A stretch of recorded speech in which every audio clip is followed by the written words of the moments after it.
Hello guys केम छो मजा में छो ना ना वावाजोड़ा में तो केम मजा होय नहीं। एक तो लाइट न होय तो मोबाइल में चार्जिंग न होय એટલે આપણને થોડી મજા આવે।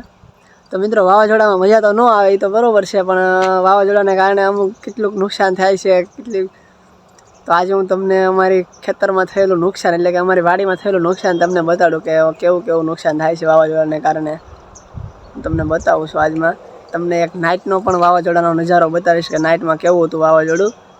તો મિત્રો હું તમને પહેલાં છે ને નાઇટનો વાવાઝોડાનો નજારો બતાડું, કેમ કે કેવી વીજળી થતી તમે જોવો ને એકવાર આમ તમને એમ થાય કે નહીં હમણાં પાસે આવી જશે એમ થતું હતું। એવી વીજળી થતી હતી, એટલી બધી આમ હેરડા જ પાડતી હતી નહીં। હું તમને દેખાડું, આમ એમ લાગતું ઘડીક વાર કે નહીં દિવસ થઈ ગયું છે, એટલો પ્રકાશ પડતો હતો।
અને દિવસનું તમને નુકસાન બતાવું, અમારા ખેતરમાં થયેલું નુકસાન।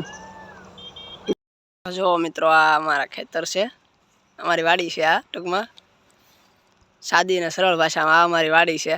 હવે આપણે નુકસાન તમને બતાવું તો પહેલાં ચપ્પલ તો કાઢી નાખવા દો છે, નકર ચપ્પલ પાછા બગડશે। એટલે જો આ પાણી ભરેલું છે અત્યારે હાલમાં ખેતરમાં। જુઓ આ કપાસ છે, કપા બધો એક બાજુ નમી ગયો છે પવનને કારણે। જો આ પાણી છે, અરે અરે આમ જો આંબાને ભાંગી નાખ્યો છે અહીંયા। આ મેં આંબા રોપેલા છે, એ આંબા છે અમારા। આ લીંબુડિયું છે। જો આ રોડ છે આપણે ગોપનાથ વાળો, હું તમને કહેતો ને અમારી વાડી ગોપનાથ રોડ ઉપર આવેલી છે। જો આ નુકસાન જોવો તમે। હવે ખબર નહીં કે આમાંથી કઈ રીતનો હવે કપાસ ઊભો થાય કે ન થાય, શું ખબર હવે। બાકી એક બાજુ નમી ગયો છે અત્યારે તો જો હુઈ ગયો એમ કહેવાય એક દેશી ભાષામાં, કે કપા અને તુર હુઈ ગઈ છે અમારે।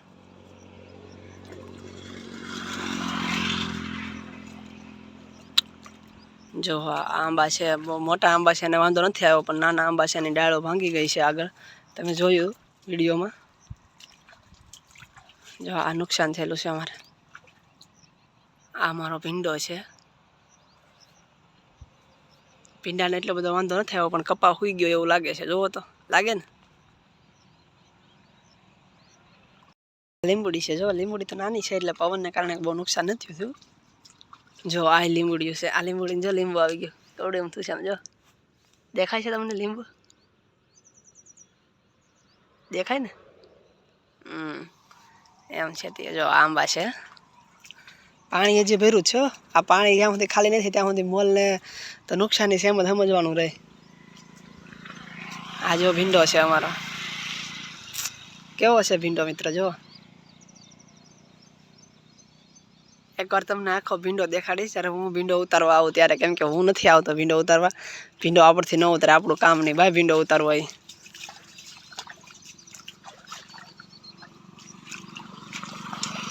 ભીંડો ઉતારવો એ આપણું કામ નહીં, કેમ કે એમાં લાળું બેસે એટલે તમારે હાથ બાથ બધું રેડી થઈ જાય, એમ હોજી જાય હાથ ટૂંકમાં। ભીંડાની લાળું વાગે એટલે તો ભીંડો ખાવામાં જ મજા આવે, બાકી લાળું ખાવ તો ખબર પડે કેવો ભીંડો છે એમ। મિત્રો આંબો છે બરોબર, હવે આ આંબાની ડાળ કપાઈ અહીંયા પડી કે ઓલા આંબાની કંઈ ખબર નહીં પડતી, પણ ડાળ અહીંયા કપાઈને પડી છે। જો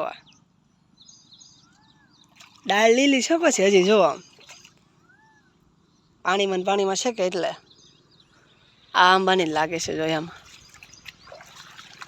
હા અમે જો ડ્રીપ મેકેલી છે, ડ્રીપ પણ પાણીમાં તણાય છે એવું લાગે આમ જો, એવું છે મિત્રો। તો તો તમને ઓલી બાજુ લઈ જાઓ, તમને દેખાડું કે એ બાજુ. એક તો કપાસ તો અહીંયા નાનો છે, કેમ કે વારા ઘડીએ પાણી ભરાય એટલે કપાસ કાંઈ થયો નથી બહુ મોટો એટલે આમે નાનો છે ને સૂઈ ગયો એવું છે. અમારે વશમાં જો આવું એક આવે છે, શું કહેવાય, પાણી ભરાય અને અહીંથી પાણી જાય છે. જો આ ભાઈનો કપાય પણ એવો થઈ ગયો છે.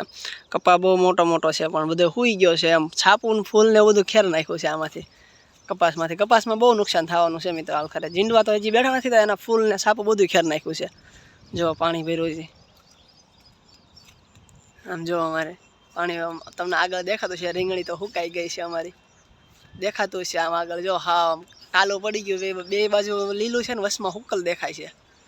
એ રીંગણી સુકાઈ ગઈ છે અમારી વરસાદને કારણે. ને આ હરિગવા છે, હરિગવા જો ભાંગી નાખ્યા અહીંયા. જો હરિગવો તો શું કે હાવ આમ કહેવાય હલકી વસ્તુ છે કે આમ જરાક જોર પડતા ભાંગી જાય. જો આ દેખાય તમને? જો આ જો અહીંથી ભાંગી ગયો, હરિગવા ભાંગી ગયા છે અમારે. આ હરગવા છે અમારે એટલે એ ભાંગી ગયા છે. અને પાણી તો હજી ભર્યું જ છે. જો આમાં પાણી તમને દેખાતું છે, પાણી હજી ભર્યું જ છે. જો આ કપા ભાઈનો બધો સૂઈ ગયો છે. આ કપા દેખાય એક બાજુ સૂઈ ગયો છે. હા તો મિત્રો આ જમરૂખડી છે. સારી વાત કહેવાય કે પવન એટલો બધો હતો છતાં એના જમરૂખ પીડ્યા નથી. તમને જમરૂખ દેખાતા હશે જો, પણ જમરૂખડીને વીખી નાખી છે. આવો તો મિત્રો આપણે આવી જાય છે આપણા ઘરના ધાબા ઉપર. આજે હું તમને અહીંથી અમારી વાડી બતાડીશ, કેવી લાગે વાડી, આખી નજારો કેવો લાગે એમ બતાડીશ તમને. આ અમારા ઘરનું ધાબું છે. બીજા માળની તૈયારી હાલે છે. ના બીજા માળને ખાલી બીમ લીધેલા છે બરોબર. જો અહીંથી આપણી વાડી ચાલુ થઈ ગયા. ટીસી છે એના અહીં હેડો છે, એનાથી આપણી વાડી ચાલુ થઈ ગઈ છે. જો આ વાડી છે અમારી, અને અહીંથી જો તમને પવન ચક્કી દેખાતી છે. નજારો જો કેવો દેખાય, પવન ચક્કી દેખાય ને તમને બધી? તમને પવન ચક્કી તો દેખાતી છે બધી. અહીંથી જો આપણી વાડીનો નજારો કેવો દેખાય છે, હરિયાળી હો. આજે જમરૂખડી છે, તમને કીધું ને જમરૂખડી છે. એમ વરસાદની ઋતુમાં ધાબા ઉપર એમનું આમ શુદ્ધ વાતાવરણ મળી રહે તમને. એમ બેહવું હોય તો હવા અને બધું શુદ્ધ મળી રહે છે. વાડી આપણી વાડી જ છે. આપણે મમ્મી વાડીએ જ રહી છે, કેમ કે વાડીએ રહેવાની મજા આવે, ગામમાં રહેવાની મજા નથી આવતી. વાતાવરણ શુદ્ધ મળી રહે આપણને, એટલા માટે. તો મિત્રો તમને આ બ્લોગ કેવો લાગ્યો કમેન્ટમાં કમેન્ટ કરજો, અને આ વિડીયોને તમારા દોસ્તો સાથે શેર કરજો. ચેનલમાં નવા હોય તો ચેનલને સબસ્ક્રાઈબ કરવાનું ભૂલતા નહીં. પાછા મળીએ એક નવા બ્લોગમાં. અને હા, ત્યાં કમેન્ટ એક કરજો કે તમને વાડીએ રહેવાની મજા આવે છે કે ગામમાં રહેવાની મજા આવે છે. મને તો વાડીએ રહેવાની મજા આવે છે. કમેન્ટ કરી દેજો તમને ક્યાં રહેવાની મજા આવે છે વધારે એમ.